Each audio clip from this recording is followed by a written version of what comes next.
Hey everyone, happy July 4th weekend. Today's episode of the BS Podcast is brought to you by SeatGeek, our presenting sponsor and the only fan-friendly app for buying and selling tickets for sports and music. With just 2 taps on your phone, you can instantly buy SeatGeek tickets to an event. You can have them delivered to your phone, and you can enter the event. 2 taps. Isn't technology amazing? Drop your old ticket app. Use one that's built for 2016. Again, do everything on your phone. Download the free SeatGeek app or go to SeatGeek.com. Today's episode is also brought to you by my buddies at FrameBridge. They have beautifully framed nearly every poster in my awesome office, as well as a couple on our Any Given Wednesday set. I gotta say, the TLC they put in their framing and packaging, it's amazing. It's one of my favorite companies. I am a FrameBridge groupie. Their prices start at $39. All shipping is free. Go to framebridge.com, use promo code BS. You get 15% off your first order. Trust me on that one. We're also brought to you by Undeniables Week on theringer.com. For the love of God, I hope you're going to The Ringer. We spent the whole week writing about people who have been undeniably great, special, memorable, different, you name it. Nearly 20 pieces on people like Rob Gronkowski, Shonda Rhimes, Serena Williams, Dolly Parton, Theo Epstein, Sriracha. That's not even a person. Sriracha or Srirachi? Sriracha. And I even wrote a piece about Pat Riley. I came off the top rope, my second piece for The Ringer. Check it out on theringer.com. Don't forget about The Ringer's awesome podcast network, the NBA show, the MLB show, the NFL show, keeping it 1600 to watch, Shack House, Channel 33. Thanks for subscribing. Thanks for spreading the word for us. Last but not least, my new HBO show. It's called Any Given Wednesday. We have not been canceled yet. Our ratings went up for episode 2. Thank you. Up by like 27% or something. I was excited. Maybe the show won't get canceled. Maybe I'll get to keep my day job and my night job. We did our second show with Mark Cuban, Malcolm Gladwell, and Bill Hader. You can watch the replays on HBO Now, HBO Go, and HBO Demand. We also put some bonus clips up, and we are going to have a whole site that has all of these bonus clips and all the extra stuff we're doing. That's probably launching mid-July, like July 19th, something like that. In the meantime, you can go to HBO Go or HBO Now. Just click on the episodes, scroll down, and the bonus clips are up there. We put a couple on Facebook. We put a couple on our YouTube channel. All that stuff's available. If you like the Gladwell Cuban thing, we did another 11 minutes with them on PEDs. So that is on the internet, and it's good. And I accused Cuban of using HGH at one point, and he said, no, I've never used it. It was fun. It was all good-natured. But check that out. Any Given Wednesday. Thanks to HBO. They've been awesome. What a great experience to create a show with awesome people. That's it. Let's go. Joe House on the line. Yeah. Clear it up. Oh, yeah. All right. Old school. Friday Rollin. July 4th weekend. Joe House on the line. Just rolling. It's always fun to Friday roll with Joe House. But when it's July 1st and it's NBA free agency day and weird stuff's happening, and at the same time, the salary cap has doubled to the point that people like DeMar DeRozan are now worth $140 million. It's quite a day. House, have God bless America. Unbelievable. That's all you can say. God bless America. And we're Friday rolling on a 4th of July weekend. Somebody on Twitter made the point that you just maybe it was somebody quoting Danny Ainge, that you just have to, all the figures that we're seeing with these contracts, and we are taping this at 1:30. We started at 1:35 Eastern time, so stuff might happen as we're doing this. But all the figures. Yeah, we got the Twitter open. We're looking for Woj bombs. Yeah, Woj bombs. If Woj tries to bomb this podcast, we'll be ready. We're in the Woj bomb shelter. But if you divide the numbers by 2, they make more sense compared to what we have experienced the last 10 years, right? That's great. I had a conversation. I had to squeeze in a little golf this morning before we got on the pod. I was out with a Knicks fan who was gleefully watching what happened to the Lakers with Moskov. Yeah. And we were both laughing at Moskov. But, 4 years at $16 million, if you just apply that Ainge rule, 4 years, $8 million, say sure. But, here we are, 8 is the new 16, or 16 is the new 8. Right. But the funny thing about that is if they had given Mozgov $32 million for 4 years, I still probably would have made fun of it. So you almost have to divide the Mozgov contract by 4 for it to make sense. What are the Lakers doing? What are the Lakers and Knicks doing? These big market teams are just like, hey, here's money for some non-All-Stars. The Knicks are out of control. I can't believe it. You did a great job last week on this pod with the Knicks thing, and then you doubled down on the show Any Given Wednesday, a wonderful video clip of all of the overpriced, overaged dudes that they brought in. And lo and behold, the news overnight, they're taking a long, hard look at Eric Gordon. I know. You know, it's funny. We do that thing. The Knicks have been in business with so many different guys who are past their prime or right after you'd want them that we had to cut people out of that segment. My apologies to all the guys from the 2000s that we weren't able to fit in there. You know, like Rasheed Wallace, Baron Davis, all those people. We had a time limit on it, so we had to cut them out. And we're doing it, and it's like initially it was just geared toward how dumb it would be if they signed Dwight Howard because he peaked 5 years ago. And then we were like, well, what if they go after Noah? He's peaked 3 years ago. So we shoehorned that part into the video segment. And then they signed Noah, who literally peaked 3 years ago. It's so Knicksy. Eric Gordon, I'm not even sure he ever peaked. Did he peak? I mean, he had one season. I think, if they're trying to put a team together, it's going to be the 2010 All-Stars. Where's 6 Dwayne years Wade ago, in this? all these guys had great seasons. Where's Dwayne Wade? Isn't Dwayne Wade the Knicksiest Knicks move of all time? I thought for sure they'd go after him. If they get Wade and Howard, that would be it. Yeah. Dwayne Wade's feelings are hurt. He peaked in 2011. He's perfect on this team. Or he actually peaked in 2009. I guess at the tail end of his peak was 2011. But I guess these teams just think the cap's going to keep going up and just keep grabbing guys. But there's depending on what happens with Durant. And as we started recording this, David Aldridge, good guy, DC's own David Aldridge, reported that Durant. Yeah, I love DA. The meeting was in hour 3 with the Golden State guys in the Hamptons. So I don't know. What do you think? What would you do if you were KD? Sign 1-year deal with OKC, play out the season, and then see what everything looks like a year from now. Everybody has done a great job. A lot of different sources have done a great job of laying out how the economics are so dramatically different if he pursues that route for him. All right, here's my counter. I think this is his window to sign with Golden State if that's the move. He can't do it next year. Because if they don't get him, they're going to overpay Barnes. And then they have Curry coming next year.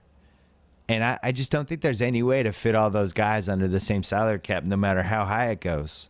And if you're Durant and you have a screw in your foot and you have a chance right now to cash in for 4 years, what is it, like $98 million, but then you can have a 2-year opt-out and they can give you way more money after that.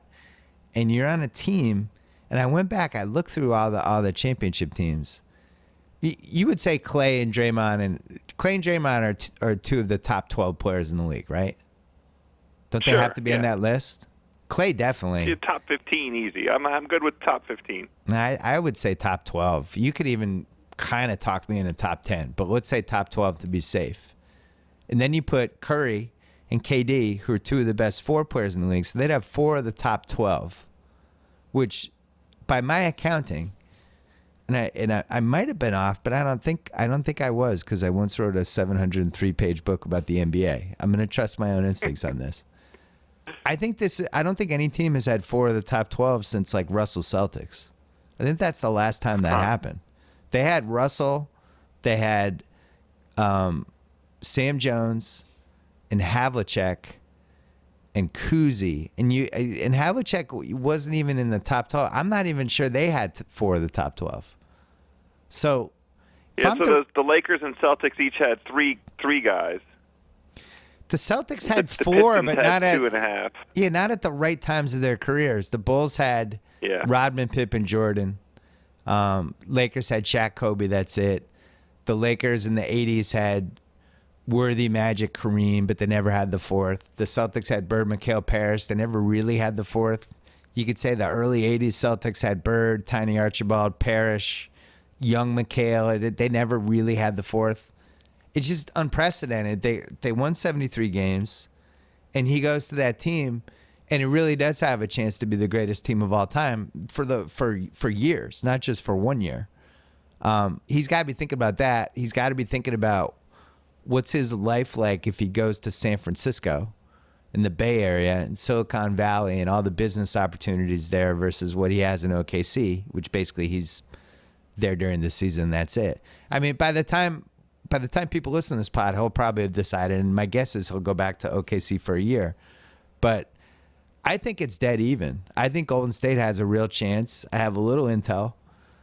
I think they have a chance, and I think that's one of the reasons they waived Ian Clark and James McAdoo, who two guys that I like, two guys that to me it's like if I'm the Lakers or the Knicks, I would much rather be going after guys like that who are really effective role players who didn't play that often, but when they came in, they kind of held the fort, and they were practicing around guys like Clay and Draymond and Curry every day, and they were in the Steve Kerr, Luke Walton culture. Like, you want guys like that in your team. I don't understand why teams haven't gone for them, but to waive those guys makes me think that they have a real chance at Durant. What do you think? Well, I think they think that. I don't disagree that their approach to Durant is earnest and that they are absolutely 115% trying to land him. I just don't think for Durant, I think this whole exercise is a rehearsal for next year. This is an exercise where he has the rarest of rare opportunities. Not unlike, you might be familiar with this, there's a guy named Bill Simmons who had an opportunity to kind of test the market, see what folks were interested in with him. He has this rare opportunity, like you did last year after your ESPN suspended you and everybody knew your contract was coming to a close. Yeah. It's like, hey, some folks came out of the woodwork. They wanted to have some conversations with you, show you a little bit of what was going on inside their house.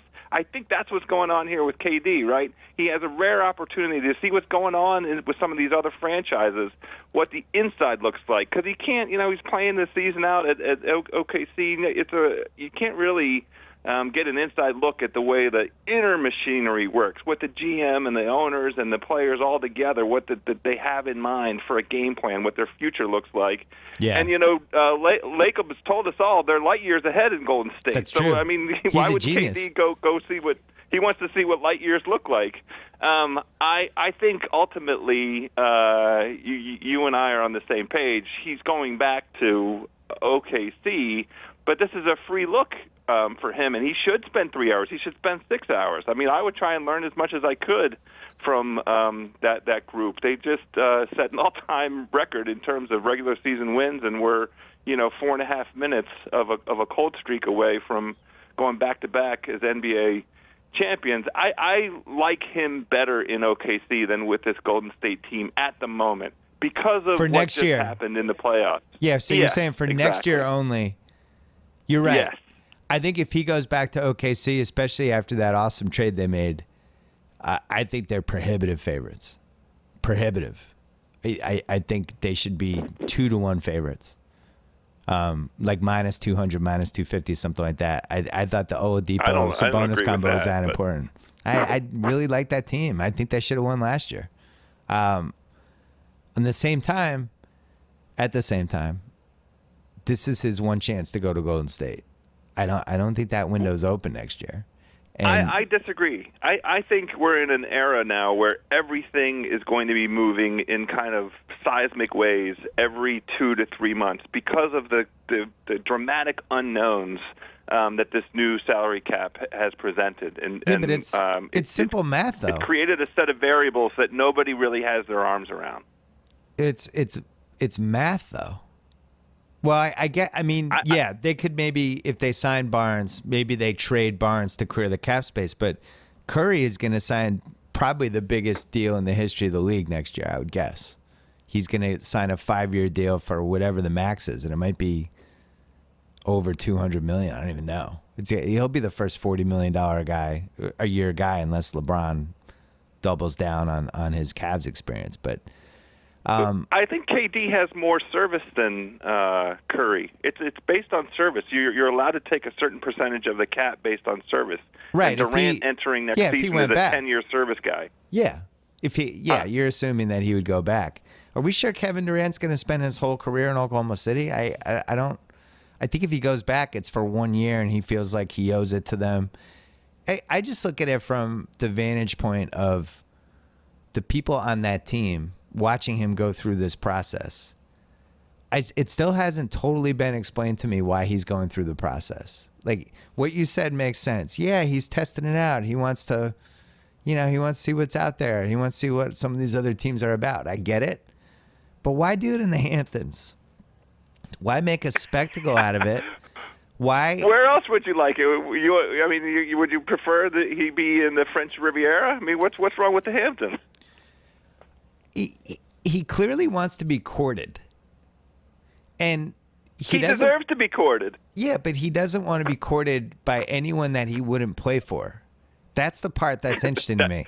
If this was that makes sense too. Yeah, but if this was all fake, if this was all, I'm just going to go through the charade and get some attention, then I'll end up at OKC. Then you take the meeting with the Knicks and you take the meeting with the Wizards. You get all those fan bases excited. But it's not fake.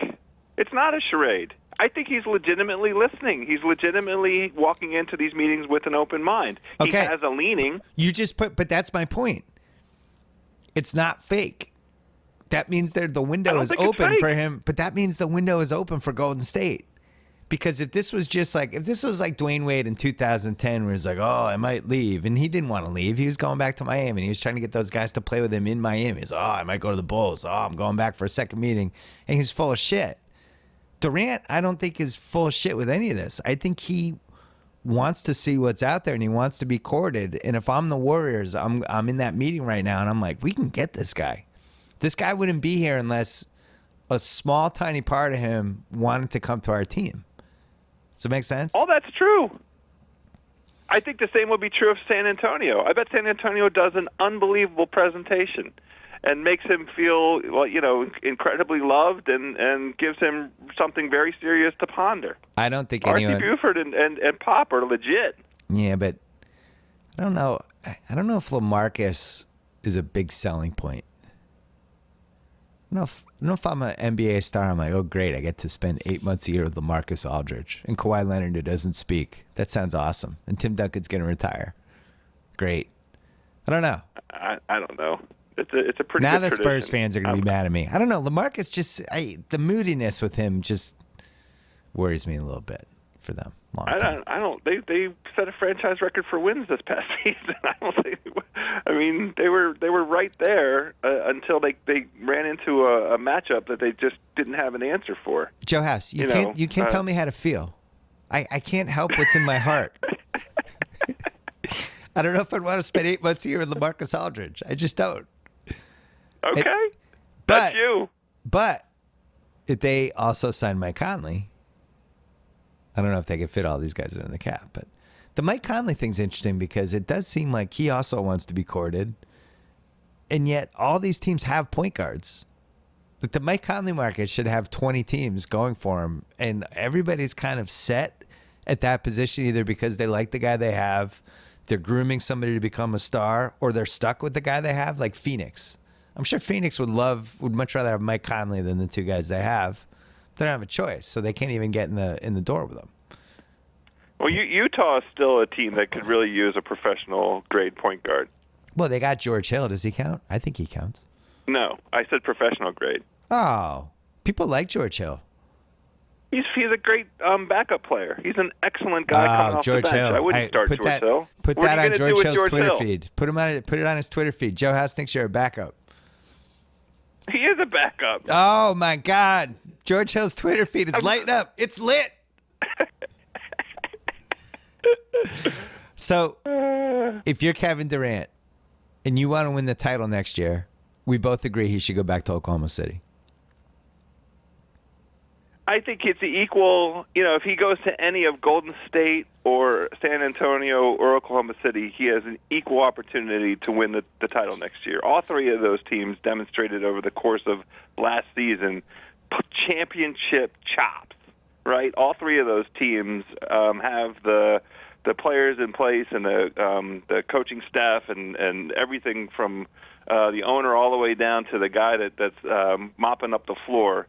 Those franchises are built to go win a championship. They can all beat Cleveland. I'm not sold on Golden State as much. I think that was the Russian is cut. I think it was one of those moments for them in the finals. I think that was the all-time irrational confidence team, and they just fed off it, and they loved it, and they were great at it, and then it just became a little too irrational. And now I don't know where that team they just went stands. cold for 4.5 minutes. But that's the thing. Their whole season was constructed for whatever reason. They never went cold. And I don't know. I just wonder if there was a little Tyson Douglas potential with that. Well, what's going to be fascinating is all of them, and Kerr's been on the record a couple different times. I bet they win. We're going to have a great time with their over-under this coming season. I bet they win 59 to 62 games. There's no reason whatsoever to tell you what I didn't games like. The way they did last year. I'll tell you what I didn't like. I didn't like the way Steph Curry played in that finals, and I didn't like how beaten down he was by the end of that finals. And I was talking to somebody about this. I can't remember who. All these superstars that we've had over the years, like the guys who are the alpha dogs of the league, the best guys, they were all physically imposing, right? So like LeBron is like indestructible. The guys we've never seen anything like it. Then Kobe hit a point, and I'm not entirely positive Kobe was ever the quote unquote best guy, but he was durable, you know. And as the playoffs went along, like he didn't really wear down. Duncan same way. No, he could take the beating. Duncan didn't wear down. Shaq didn't wear down. You go back to the 90s. Jordan didn't wear down. Hakeem didn't wear down. Bird, Magic, all those guys. Jordan. Curry's the only guy we've had who's the best player in the league who it seems like 100 games, if you beat him and you knock him around and you're knocking him down and he's coming around screens and somebody's shoving his ass and knocking him into the cameraman and they're hitting him, and it seemed like it affected him. And it affected the way he played. And I keep going back to that ISO on Kevin Love with 35 seconds left, where just take him to the hoop. I watched the Warriors all season. All he did all season was take big, slow guys off the dribble and get to the basket and either make a layup or get fouled, make a three-point play. And he was so beaten down that he just went hero ball and took a three. And I don't know. I almost feel like the formula is out now for what to do with him. Any contender he plays, the teams are going to be beating the shit out of him. So I think, look, I'm not ready Tate's to nodding, attribute. by the way. Tate's nodding. Tate's nodding. I think his disinclination to go to the hole was more mental to me than physical. The physical obviously had an impact on it because he showed as the series went on more and more of a disinclination to go to the hole. But I think that was a mental lapse at that moment in the game. You know, how many game sevens for the championship has he been in? It wasn't just that Love moment though. It was the whole series.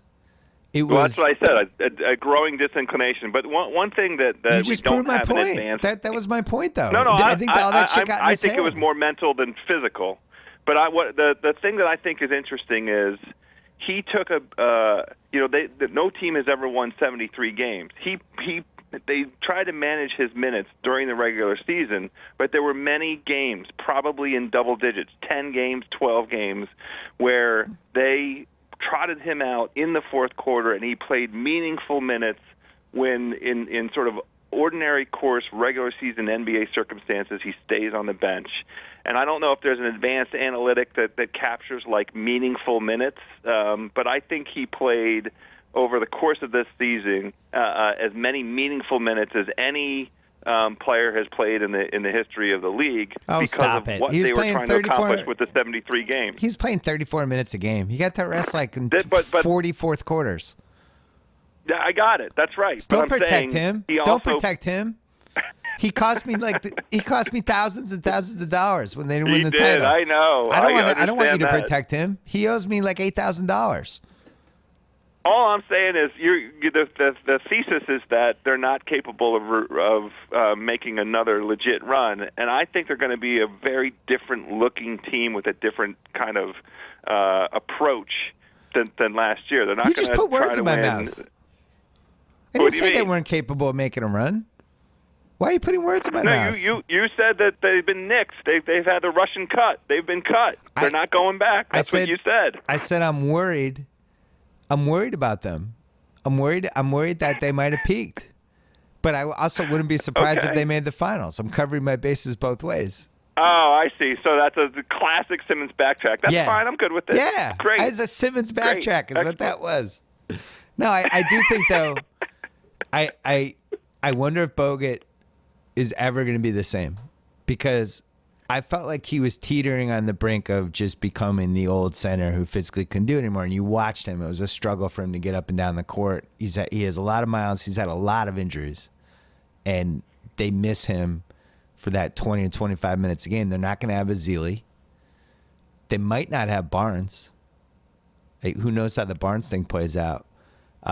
They were extraordinarily healthy with Draymond, Clay, and Curry in the season last year. Extraordinary. All true. All true. For 2 years, really. They've just their injury luck. When you look at teams like Oklahoma City, like Cleveland with Kyrie getting hurt in the 15 playoffs, you go on down the line, injuries are part of it, and they just were pretty lucky. So, I have some concerns. Wait, we have to talk about 5-4 Club for a second. 5-4 Club has you covered. They will provide styling advice and recommendations. They will make you a styling profile, and they'll deliver clothes to your door every month or so. 4 style profiles: casual, classic, forward, mix. They got shorts and button-ups when you need them. They got jackets and jeans when it gets colder. They have free shipping, direct delivery to your doorstep, and the clothes come every month or so. And it's only $60 a month. And if you go to 5-4 Club and you use promo code BS at sign up, you get 50% off your first package. 5-4 Club. By the way, for my TV show, I have a wardrobe stylist. I have somebody, they pick out all these clothes, and then they dress me in the clothes, and then they kind of send me out there like a little boy. So that's basically what. Can I talk about that? Yeah, that's what 5-4 Club's. 5-4 Club is basically your wardrobe stylist. HBO pays my wardrobe stylist. You could just pay 5-4 Club, and it's a lot cheaper. So I vote for 5-4 Club for normal people. What were you going to say? I like that. I like what you rolled with this past week. You look Thanks. like a host of a TV show. That was a good look. I appreciate it. Yeah. We're trying not to. I mean, it's a classic middle-aged white guy look. Yeah. I mean, the half zip. That's me the on uniform. a Wednesday. Yeah, that's the uniform of the mid-40s white guys. The half zip. It is. That's right. It's been so much fun to do this show and it's like putting together a jigsaw puzzle, trying to figure out what the format is, and we're trying stuff each week. It's gonna take like 10 episodes. It's trial and error. And you do the episode and you finish it, and then it's like watching it Wednesday night. Watching it on your TV is just different, and you just notice different things. You win the edit bay, and we're watching. I'm like, why the hell did I start with the PEDs thing? We should have just gone right to Cuban and Gladwell, and because we had so much good content with them. Just made that 3 minutes longer. You didn't even need the opening thing, but in the moment you're like, oh, we got this, and we got this, and we got 5 blocks, and so. But it's fun, and it's and the content is there. And now the key is, how do you structure it? How do you put the right bells and whistles in? But as long as we keep having interviews like the Cuban Gladwell thing, I think we're in good shape. Yeah, I'm looking forward to I haven't had a chance to watch it. Have you put up the extra cuts yet? Yeah, we put up from the most recent one? Cuban and Gladwell on PDs, and we put up the Bill Hader, the bonus speed round stuff.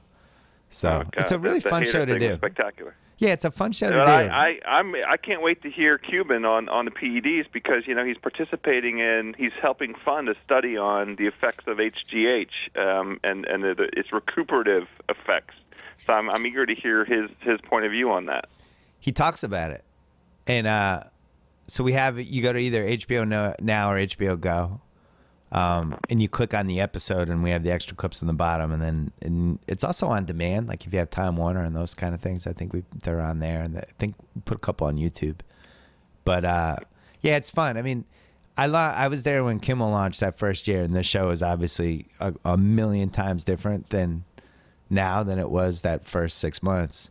This show, I'm sure, like by episode 20, we'll look back and be like, oh my God, I can't believe we did that. But I think the bones of the show is here. It's like interviews and how much written stuff is going to be in there, I'm not sure yet. But it's been really fun. Everybody likes each other, too. It's like a fun show to work on. So check it out. Next, we have Joe Rogan, because UFC 200 is a week from Saturday. So Joe Rogan is going to be on next week as one of the guests. And we're going to talk about the evolution.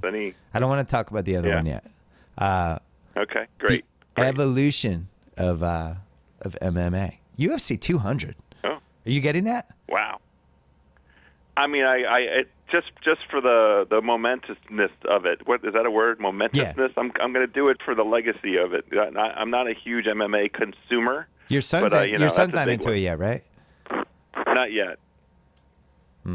He will be though. I have a question for you. We got more free agency to talk about. What's your question? Yeah, we do. I have a question for you. Yeah. When is Dwight Howard visiting with Boston? That's not a true story. That's not happening. They're not signing Dwight Howard. They're just not. They could have had him in February. Having a visit.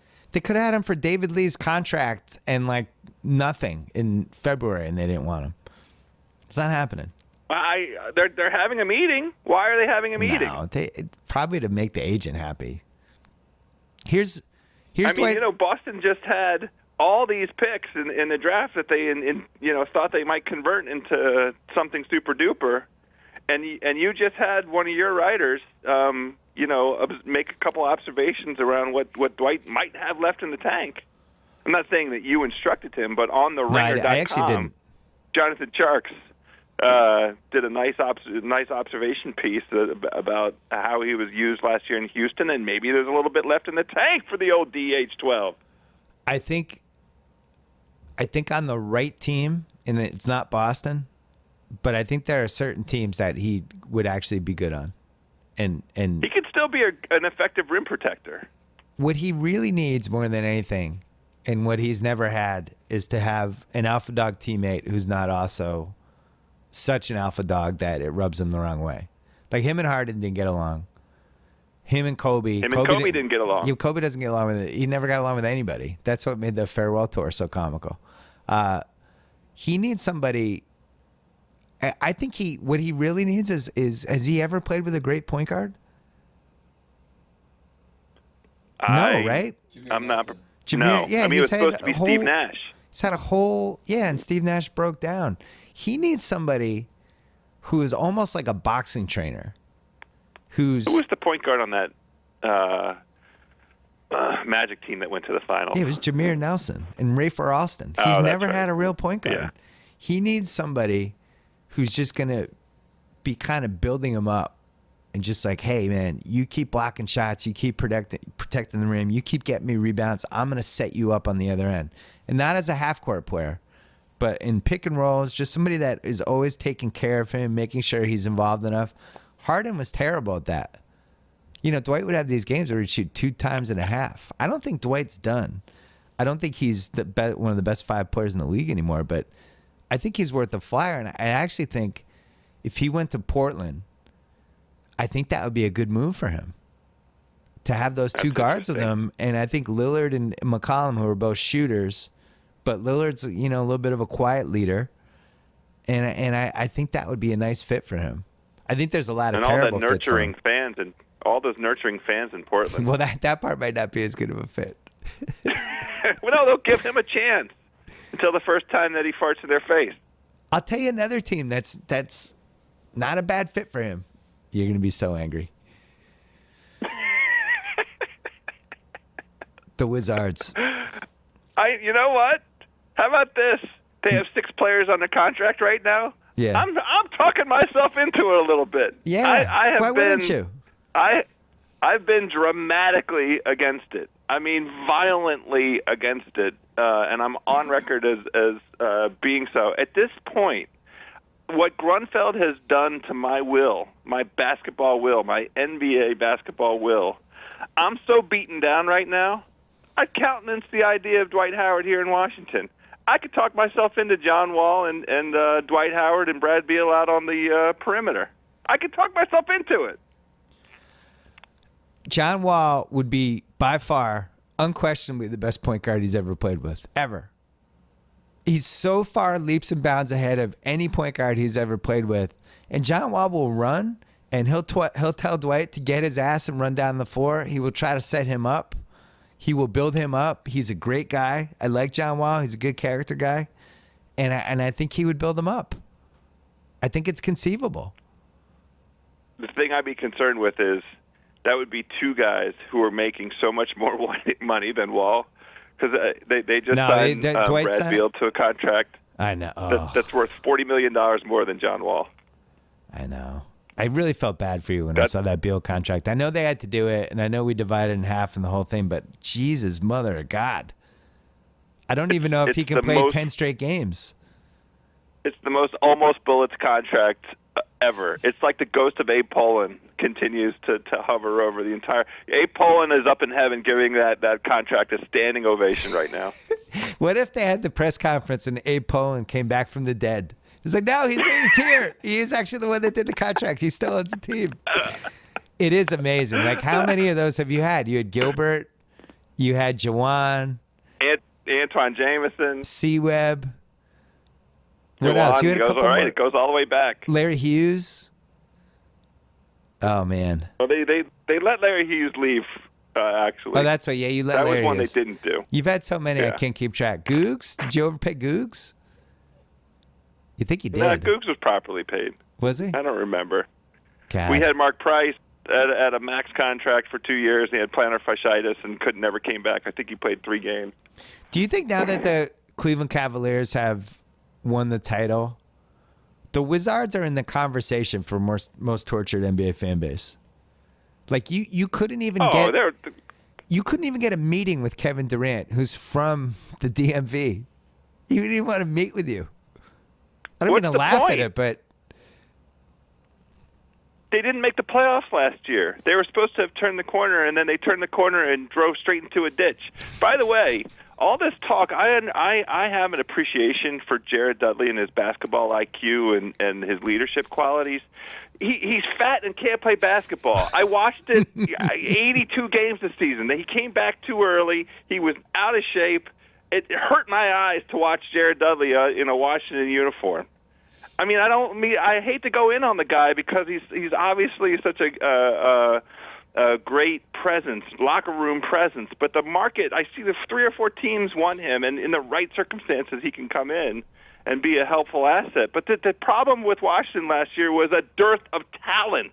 They sucked. They had more players that sucked at basketball than were good at basketball. So I would say the Final Four for most tortured NBA team. Sacramento's obviously immediately has to be mentioned. And I think the Phoenix Suns do too. Phoenix has been relevant in a really competitive way over and over again with different best guys, and it's never worked out. And then they rebuild, and then all of a sudden they have good guys again, and then that doesn't work out. And that's been going on for 45 years. I would say they made a finals though, didn't they? Make a Western Conference Finals. Yeah, well, you won you won an NBA title. Granted, it happened when you were like 10. I'll take getting to a conference finals at this point. So I think it's Washington, Sacramento, Phoenix, and a team that never gets mentioned but has really been around long enough that they deserve to be in the conversation, the Atlanta Hawks. They've been around for almost 50 years. I don't think they haven't played in a finals. They did when they were in St. Louis. They won the title, but that was 1958. So I think that would be my top 4. I'm sure I'm forgetting somebody. I'm not prepared to let the T-Wolves into that conversation. No, nobody who's 20. Yeah, no. You have to be in the league for 30 years to be in the conversation. The Bucks are on the outside of that conversation. Yeah, that's fair. They won in 71. Yeah. During my lifetime, they've won one. Yeah, the same way that the Bullets won one during my lifetime. But I don't.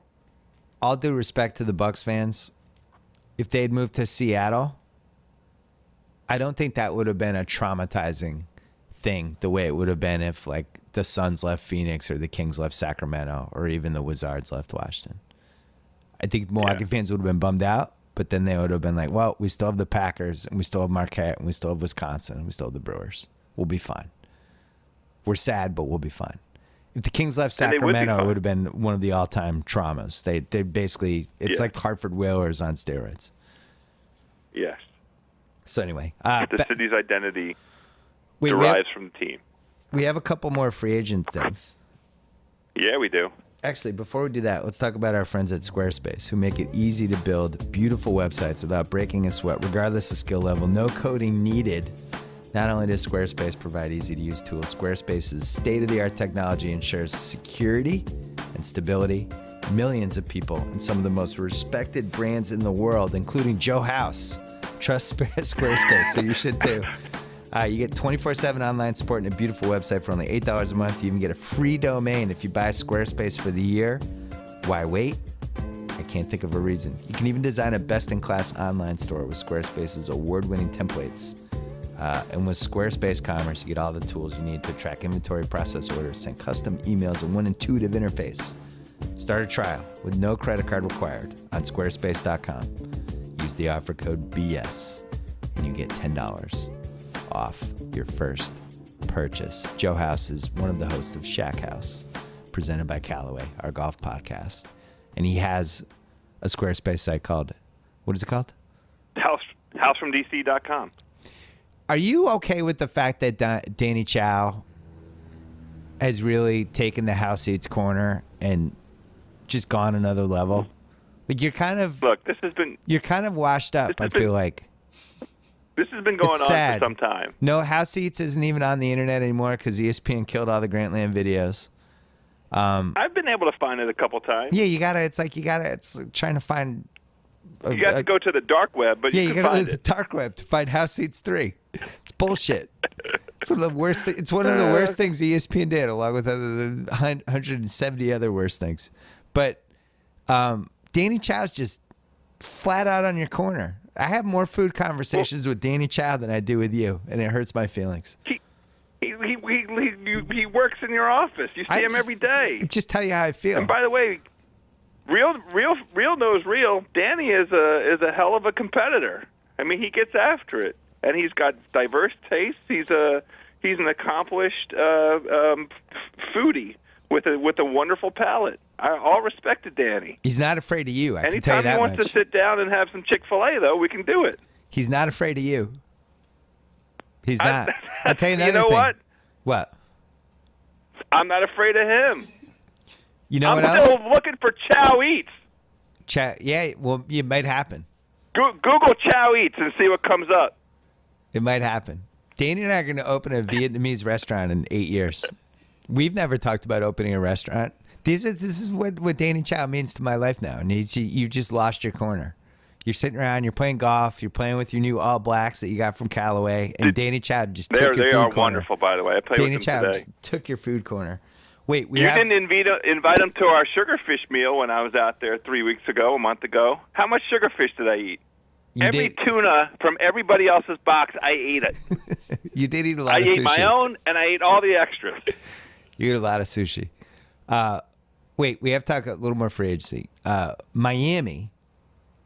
There was a moment last night, June 30th, that it really seemed like it was going to a dark place for Miami. There were a lot of Wade's leaving rumors. It seemed like Whiteside was heading to the Mavs.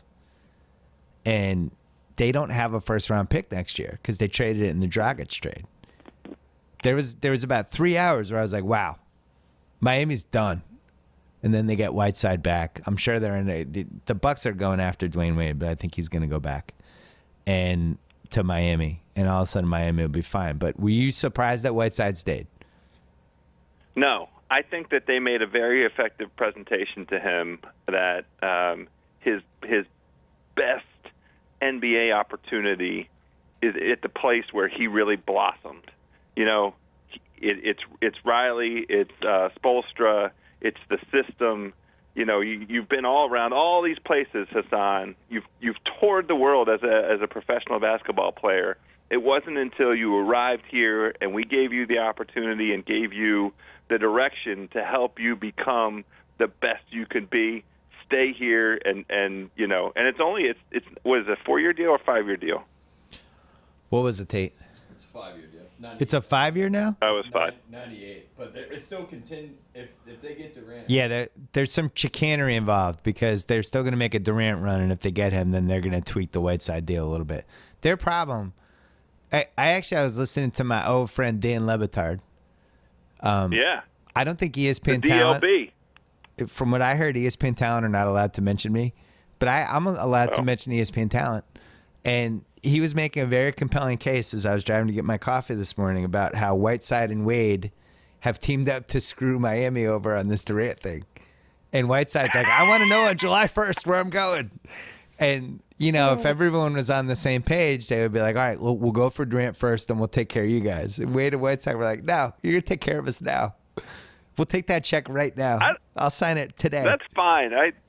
Miami's not serious contenders. They're hamstrung because they don't know whether or not Chris Bosh can play professional basketball for them. I know. And until they have that answer, what the direction of the team is, what the direction of the franchise is, it hinges on that. He's a top 20 talent in the league and makes them super dangerous when he's playing and firing on all engines. The portion of the season he played this year, that was him playing as well as he played was a big part of why we loved the over this past season for Miami, and they managed to hit the over, notwithstanding his injury. But he was awesome for about 40-some games for them. And if he's able to come back and play at that high level, that's a really interesting team and an attractive team in the East. They could still get somebody to round out that roster.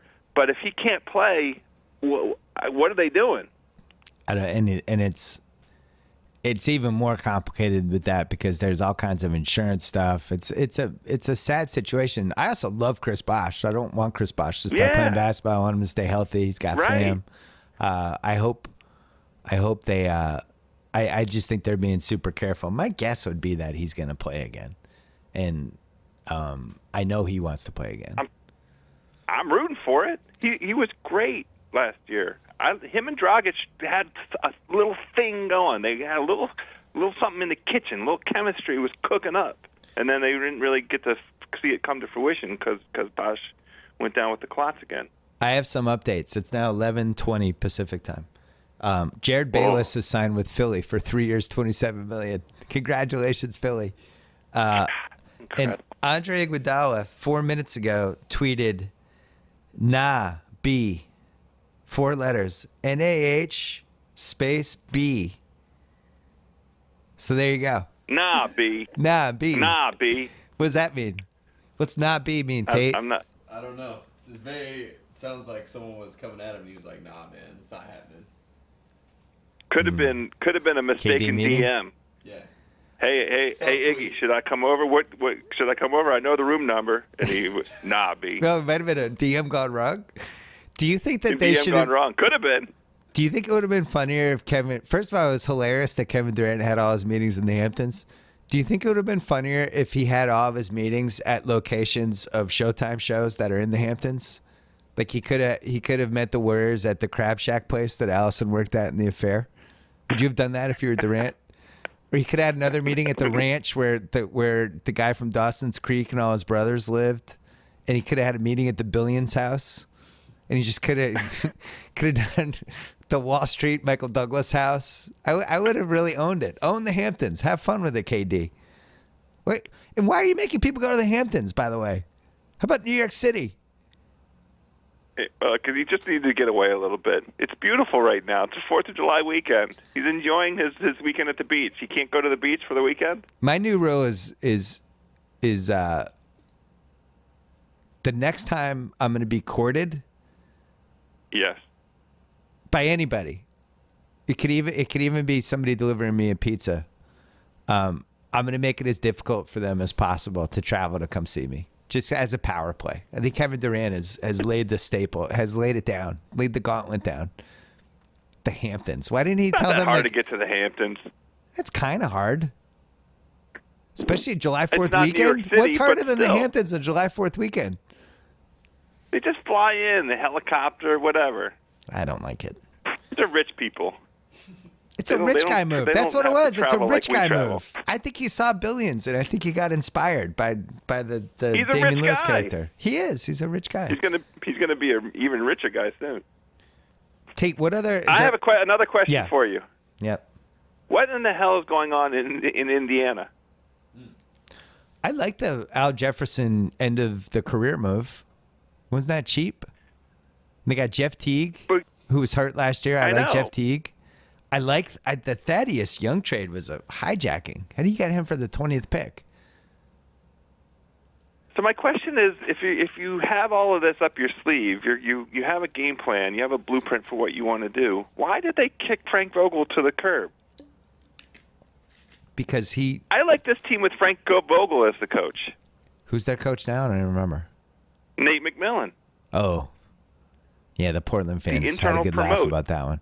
I think Larry Legend got tired of watching Frank coach offensively. No matter who the players they got offensively, there's just no flow. It was the clogged toilet offense. I think he just got tired of it. The Legend didn't like when they blew that Toronto game. I think it was like game 5. They blew like a 15-point lead, and Frank Vogel was just standing on the sidelines watching it. I like Frank Vogel, but he didn't do a good job in that series, in my opinion. I disagree. Indiana had the best player in that series in Paul George, but otherwise nobody else really stepped up. You know who didn't step up? The backup point guard, George Hill. You know what's amazing?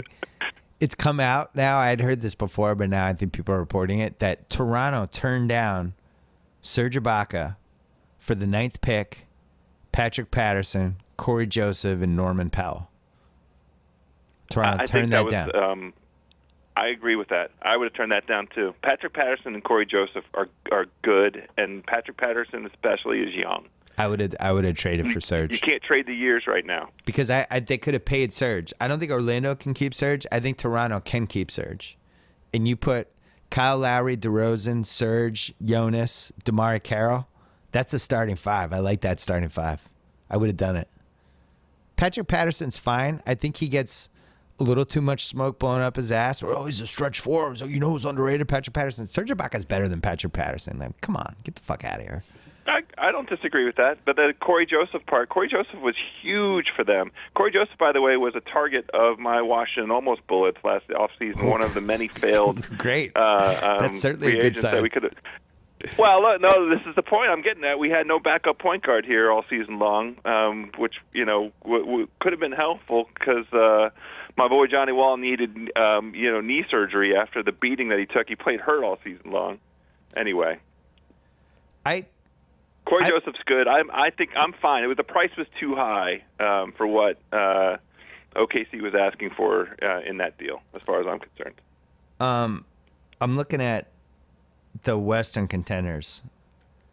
The Clips haven't done anything yet. Jamal Crawford's got to be watching these numbers and just having a heart attack because he's been kind of slightly underpaid his entire career.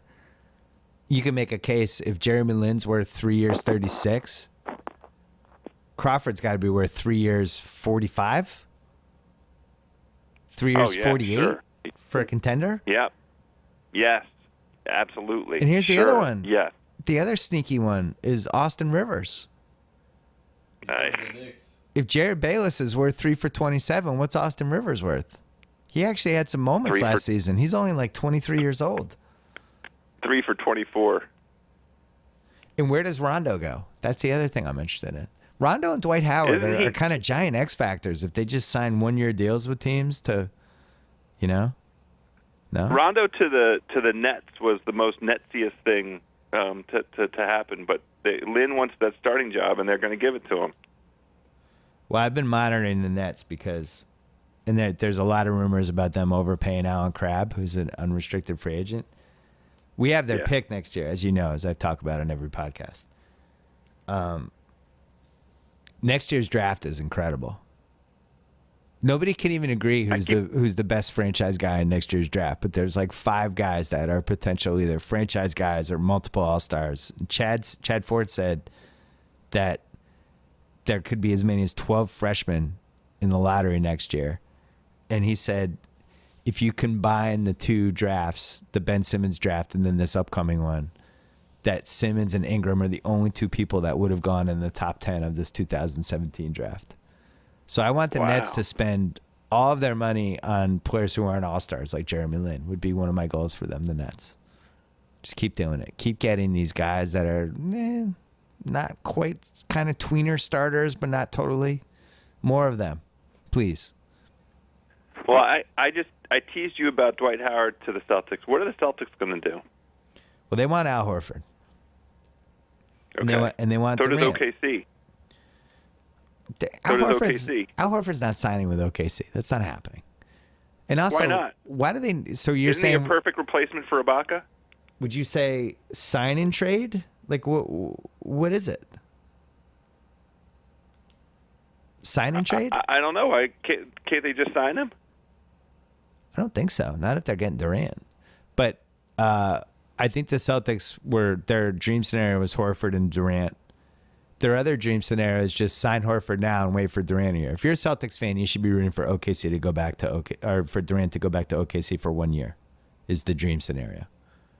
Him going to Golden State for 5 years, the ship would have obviously. And you're content to keep spinning your wheels without a guy that can score inside the last 5 minutes of basketball games? I have Isaiah Thomas. What are you talking about? He's fine. What's wrong with him? We need rebounders. Yeah, that's true. You do. You know who's a good rebounder? Dwight Howard. House, I want to go through the Lakers roster in a second. But first, it's 4th of July weekend, and you love meat. We talked about that earlier. I sure do. Everyone knows summer is all about the meat, so you're going to love our newest sponsor, Carnivore Club.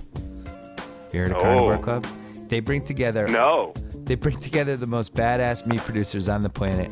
They put that collection of premium meat in a box, and they ship it straight to your door.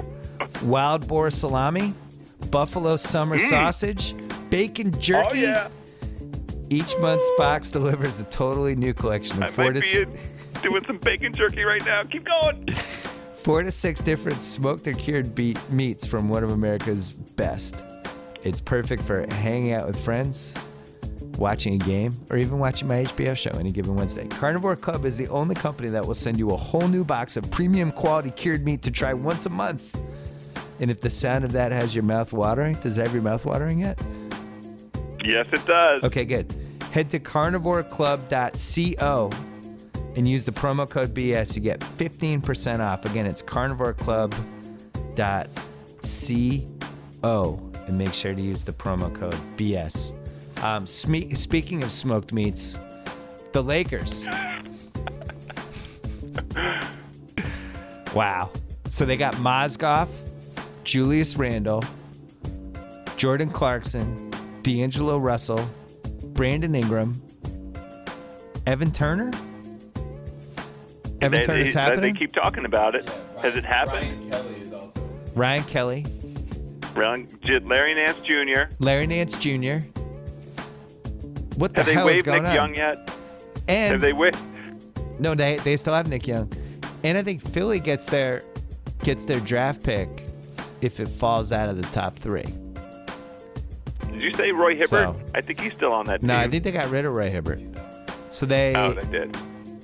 I just want to say that I like Evan Turner, and I hope he comes to LA, and I'm going to force him to come to our whole Ringer setup and do podcasts with us. And Nice. he was a good Celtic, and I liked him. If he goes to the Lakers, it's a bad fit. People need to watch basketball when they sign these players. Evan Turner needs to have the ball in his hands. The reason he succeeded for the Celtics was because we could play our guards off the ball, and he was basically the point forward. You can't have him on a team with D'Angelo Russell and Jordan Clarkson on it because all those dudes are going to do is dribble, and he's bad when he has to stand on the side and watch other people dribble. That's not why he's good. I want him to go to the Knicks. The Knicks would have been the right team for him. Lakers, no. And they still need a replacement for Aflalo. And Evan Turner would be a perfect replacement for Aflalo. I thought Aflalo, I thought he was still there. How long is that deal? He is still there, but everybody keeps talking about coming out. Eric Gordon's supposed to be the replacement for him. I feel like he might be an unrestricted free agent. I'm not positive. No, about that. will you look that up? I think Aflalo, I thought he signed like a 4-year deal. What a weird free agency. Why do they need a replacement for Aflalo? So the big piece. He's still in the. Yeah, he's still in the Knicks. I think. Yeah. I think he signed. He has like 2 more years left. So the big dominoes to drop right now are Chandler Parsons, who I wouldn't touch. I think that guy's got an effed up knee. I'm gonna go near that guy for big money. All due respect I'm to looking Chandler, right now. nice guy. Aflalo's a free agent, by the way. Aflalo is a free agent. We signed a 2-year deal, right? So Second year of his maybe deal. team option. They got rid of him. Yeah. Okay, so Aflalo's out. I kind of like Aflalo.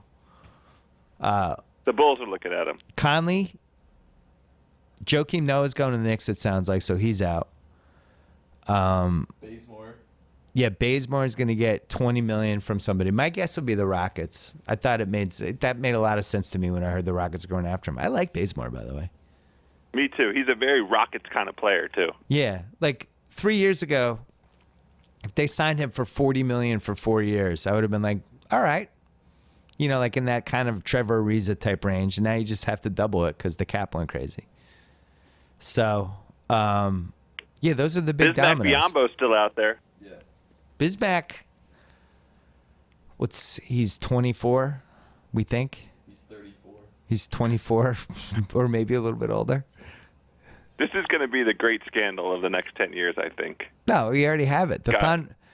I can't tell you how much Thon Maker Reddit I've been reading over the last week. I don't know what's true and what's not true, but this is like E60 and Outside the Lines and those in Real Sports, all those kind of shows, and they do these things, and they're always interesting. My number one draft pick for all of those shows for a story is to figure out once and for all how old Thon Maker is. Let's just figure it out. Use all the E60 resources we have to figure this out. Use Real Sports. Do whatever we need to do. Because he might be like 25. Or he might be 19. I don't know what to believe. I don't think it's going to be possible because he wasn't he born in the Sudan? Born in Sudan. Isn't there a way to take somebody's bone marrow or something and figure out how old they are? Why don't we have this science yet? How hard is this? All I know We is can't predict the weather from one day to the next. we were in the Ringer office because we've been talking about it. And then I went and I looked up the mixtapes of him from like 2011 when he was in the 8th grade. It doesn't really, it just didn't look like an 8th grader. But maybe he was. I saw that I don't know one. what to believe. If I'm a Milwaukee I think fan, he I would was not in be the happy. 8th grade. I don't discount that. He was definitely in the 8th grade, but That's true. he did not look like a 13-year-old. If I'm a Milwaukee fan and my team took Thon Maker over Sabonis, who's going to be good, and then it turned out that Thon Maker was older than Sabonis, I'd have a hard time dealing with that. Just throwing that out. Anything else, House? We got to go. Yeah, we got to go. I think we've done it. Keep your eyes open for Woj bomb. We didn't have I was in my bomb shelter waiting for the Woj bombs, and it never happened. Yeah. All right, so thanks to Carnivore Club, thanks to 5-4 Club, they have you covered with styling advice, handpicked clothes delivered to your door every month. There's even free shipping. It's only $60 a month. Go to 5-4 Club and use promo code BS at sign up and get 50% off your first package. That is FIVEFOUR Club.com. Thanks to FrameBridge, the official framing home of every gratuitous eBay purchase that I have made in 2016.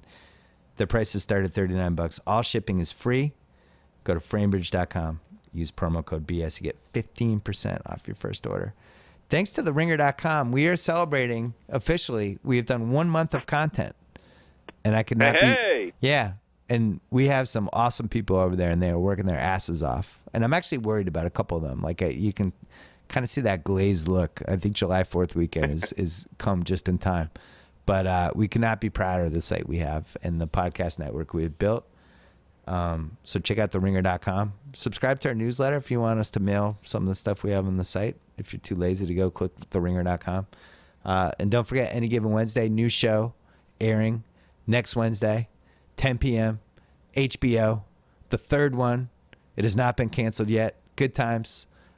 Tate Frazier, enjoy the weekend. Good luck on the Durant chase. Joe House, enjoy the barbecues. Yeah, remind everybody we're going to have another Shaq Host in 2 weeks, not this week. We're going to have a British Open preview the week of the British Open, and there might be some gambling suggestions advanced in that conversation. All right, House, next time we talk, one of us will be consoling the other about Dwight Howard. My guess is I'll be consoling you. Take care, buddy. I might be happy. All right, thanks. Anytime y'all want to see me again, rewind this track right here, close your eyes,